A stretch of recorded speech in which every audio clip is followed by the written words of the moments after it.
শয়তান আল্লাহকে চ্যালেঞ্জ দিয়েছিল, আল্লাহ আপনি তো জান্নাতে ঢোকাতে পারবেন না, এতগুলো জান্নাত কেন বানালেন? জাহান্নাম আরো বেশি হলে ভালো হতো। আল্লাহ বললেন কেন?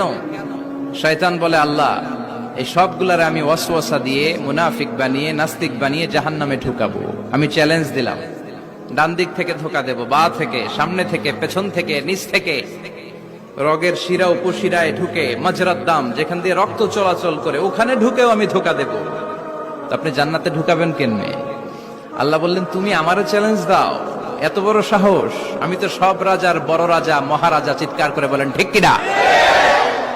মহারাজার সাথে চ্যালেঞ্জ দেয়া যায় না। তুমি আমাকে চ্যালেঞ্জ দাও, ওকে ডান, আই টেক ইউর চ্যালেঞ্জ। আমিও তোমার চ্যালেঞ্জ নিলাম। তুমি আজীবন ধোকা দিবা, আজীবন তুমি গোমরা করবা, বেনামাজি বানাবা, জালিম বানাবা। কিন্তু আমার বান্দা কোন তাফসীরুল কোরআনের মাহফিলে এসে, কোন এক ওয়াক্তের নামাজে মসজিদে ঢুকে, অথবা মাঝরাতে ঘুম ভেঙে গেলে তাহাজ্জুদের জায়নামাজে চোখের পানি ছেড়ে যখন ক্ষমা চাইবে, আমি সব গুনাহ মাফ করে দেব, তুই কি করবি? চিৎকার করে পড়েন আল্লাহু আকবার। এজন্য ভুল নাই এমন কোন মানুষ নাই। ভুল হয়নি শুধু নবীদের, এজন্য তারা মাসুম। আহলুস সুন্নাহ ওয়াল জামাআর ইতিকাদ হচ্ছে নবীদের কোনো ভুল নাই, ঠিক কিনা? ছোটখাটো যে ব্যাপারগুলো ঘটেছিল সেগুলো আল্লাহ অবশিষ্ট থাকতে দেননি, সেগুলোকে আল্লাহ ঠিক করে দিয়েছেন। চিৎকার করে পড়েন সুবহানাল্লাহ। মানুষ ভুলের ঊর্ধ্বে নয়। কুল্লুকুম খাত্তা, তোমরা সবাই ভুল করো।